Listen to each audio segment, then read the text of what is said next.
부천 쿠팡물류센터 집단 감염과 관련해 등교 수업이 중지됐던 인천 부평구와 계양군의 243개 학교와 경기 부천시 251개 학교의 등교 수업이 재개되는 등 우여곡절 끝에 전 학년 순차 등교가 완료됐는데요. 등교 수업의 일정상 온라인 수업도 병행되고 있습니다. 코로나19 이후 진행되고 있는 교육 상황 짚어보죠. 이범 교육평론가와 전화로 연결돼 있습니다. 반갑습니다. 등교 수업을 강행했지만 매일 등교하는 고3을 제외하고는 대부분 일주일에 한두 번 학교를 가거나 격주로 등교를 하고 있는데요. 코로나19 이후의 교육 상황 좀 평가해 볼까요? 코로나19로 인해서 전 세계 대부분의 나라에서 원격 교육을 할 수밖에 없는 이런 상황에 처했고요. 원격 교육은 과거에도 인터넷 동영상 강의라든지 대학에서 제공하는 무크 또는 사이버 대학 형태로 존재했었습니다. 하지만 코로나19 사태로 인해서 전 세계 거의 모든 학교가 강제로 원격 교육을 하게 되는 아주 세계사적인 사건을 이제 우리가 보게 된 것인데요.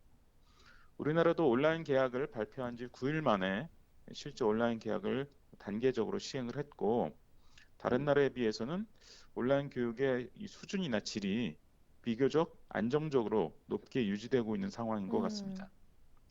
다른 나라의 경우에는 인터넷 보급률이나 스마트 기기 보급률이 한국보다 낮은 경우가 많고요.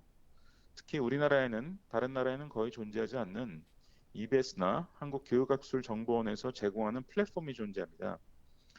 그래서 다른 나라에도 일부 학교에서는 아주 고급스러운 양방향 실시간 강의를 제공하는 이런 경우들도 있습니다만, 격차가 아주 극심해서 거의 시도하지 못하는 그런 학교나 지역들도 많거든요. 그에 비하면 한국은 일정 수준 이상의 온라인 교육을 좀 보편적으로 모든 학생에게 제공했다. 이런 점에서 상당히 예외적인 성공적인 대응을 하고 있는 나라라고 보입니다. 네, 다른 나라와 비교를 해주셨는데요. 우리나라 내에서 한번 살펴보면 수도권 같은 경우는 지금 상황을 두고 무늬만 등교다 이런 비판도 나오고 있어요. 차라리 이럴 바에는 등교를 하지 않는 게 더 낫지 않을까 하는 의견도 나오고 있는데 이런 부분에 대해서는 어떻게 보십니까?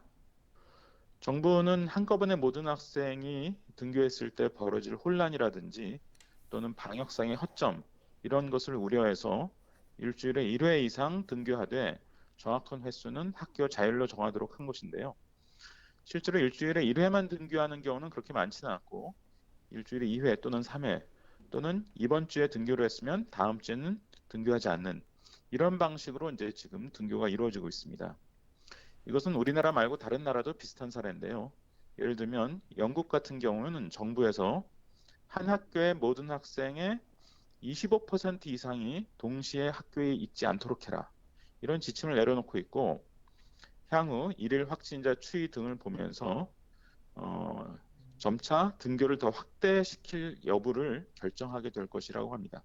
한국도 마찬가지여서 지금은 이렇게 띄엄띄엄 등교를 하고 있지만 확진자 수 추이가 지금보다 조금 더 안정화되면 등교 빈도를 조금 더 높이는 이런 음. 방식으로 점차 정상화에 가까이 가려는 정책인 것 같습니다. 네, 지금 온라인 수업이 진행된 지 석 달째 접어들었는데요. 학력 저하에 대한 우려가 끊임없이 나오고 있습니다. 다른 나라랑 비교했을 때는 좀 어떤 상황인가요? 다른 나라의 경우는 우리나라의 EBS나 교육학술정보원과 같은 이런 공적 기관에서 제공하는 플랫폼이 없습니다. 그러다 보니까 일부 학교에서는 굉장히 좋은 양방향 수업을 계속 진행한다든지 수준 높은 온라인 교육이 진행되지만 지역이나 학교가 달라지면 거의 온라인 교육을 진행하지 못하는, 기껏해야 교사가 학생들에게 과제를 제시하고 아주 최소한의 피드백만 주는 이런 식으로 제공하는 경우들도 많습니다. 네. 이런 상황이 장기화되면 당연히 학생들의 학력 저하라든지 교육 여건의 격차로 인한 학생들의 차별, 교육 접근권의 차별 이런 것들이 부각될 가능성이 큰데요. 실제로 최근에 미국에서 나온 연구를 보면 개학이 얼마나 늦어지느냐에 따라서 실제 학생들의 학력이 점차 저하되는 이런 것을 실증적으로 보여주는 논문이 나오기도 했습니다. 우리나라도 처음에는 온라인 교육에 대해서 상당히 좀 불만이 많이 제기되었고요. 왜냐하면 준비할 기간도 짧았고 또 교사들도 여러 가지 온라인 교육과 관련된 훈련이 되어 있지 않은 상황이었기 때문에 여러 가지 이제 문제점을 노출하긴 했는데요. 이것은 장기적으로 온라인 교육에 대한 연수도 확대되고 교사들의 경험도 늘어나면서 조금씩 보완이 될 것이라고 기대를 합니다. 점차 개선될 수 있다라고 평가해 주셨어요. 지금 코로나19로 인해서 지금 급격한 교육 환경 변화가 이뤄지고 있는 상황인데 포스트 코로나 시대에 대비해서 온라인 수업에 대한 대책이 좀 필요하겠지요. 보완돼야 할 사항이 있다면 어떤 게 있을까요? 이번에는 워낙 촉박한 기간 안에 준비를 했기 때문에 온라인 교육의 완성도가 높을 수가 없었습니다.